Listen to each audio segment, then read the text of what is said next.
Salut tout le monde, j'espère que vous allez bien et soyez les bienvenus à la croisée des chemins. Aujourd'hui, nous abordons une étape clé de votre cheminement, construire une base alimentaire durable. L'autonomie alimentaire ne se fait pas en un jour, mais chaque petite action vous rapproche d'une plus grande indépendance. Et oui, avoir une base solide, c'est aussi se préparer à affronter les imprévus. Pourquoi une base alimentaire est essentielle? Que ce soit pour répondre à une crise passagère ou réduire votre dépendance au supermarché, une réserve alimentaire bien pensée est un premier pas concret vers l'autonomie. Mais ici, pas question de remplir des placards à la va-vite. L'objectif est d'allier praticité, durabilité et progression vers une production maison. Comment constituer une base alimentaire? Premièrement, identifiez vos besoins. Quels sont les aliments de base que vous consommez régulièrement? Riz, pâtes, légumineuses, conserves, etc. Faites une liste de 5 à 10 aliments non périssables qui correspondent à vos habitudes. Ce sont eux qui constitueront le cœur de votre réserve. Commencez petit et progressez.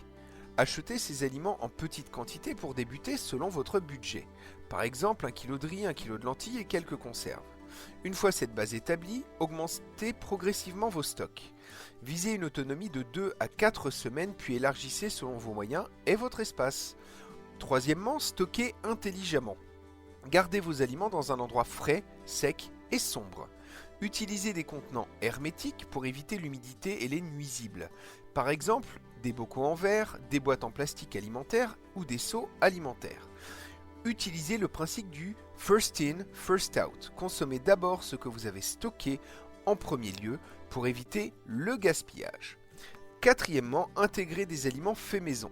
Si vous avez un potager ou des arbres fruitiers, commencez à transformer et conserver vos récoltes. Bocaux de légumes, fruits séchés, sauces maison, etc. Même sans terrain, vous pouvez cultiver quelques plantes comestibles en intérieur. Herbes aromatiques, jeunes pousses ou même des champignons. Cinquièmement, pensez à la variété et à l'équilibre.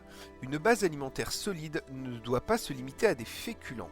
Ajoutez des protéines, légumineuses, des œufs si vous élevez des poules, viande ou poisson en conserve, et des vitamines, fruits secs, compotes ou même des conserves maison.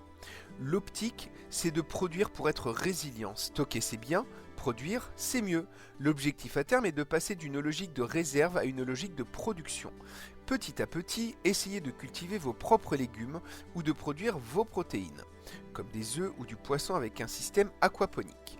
Même à petite échelle, chaque pas vers la production réduit votre dépendance.